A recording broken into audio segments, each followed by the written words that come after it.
ত্রিপুরা বিধানসভা নির্বাচনের আগে 2023 সালে ফটিকরায় বিধানসভার অন্তর্গত পশ্চিম রাতাছড়া গ্রামের মালাকার পাড়ার মানুষের প্রধান দাবি ছিল যাতায়াতের সুবিধার্থে একটি ব্রিজ নির্মাণ।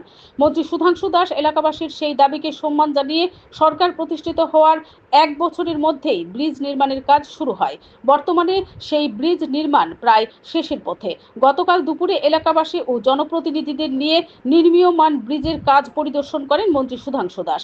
কাজের অগ্রগতি দেখে তিনি সংশ্লিষ্ট কর্তৃপক্ষকে নির্দিষ্ট সময়ের মধ্যে কাজ শেষ করার নির্দেশ দেন। Bureau report, BTV Tripura news.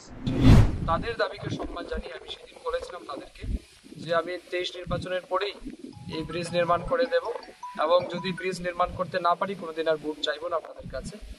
সেটাকে সম্মান দিয়ে আমরা এই ব্রিজ নির্মাণের কাজ গত 8-9 মাস আগেই শুরু হয়েছে, এখন প্রায় সমাপ্তির পথে। আরও আগামী 1 মাসের মধ্যে আমরা সেটাকে উদ্বোধন করতে পারবো।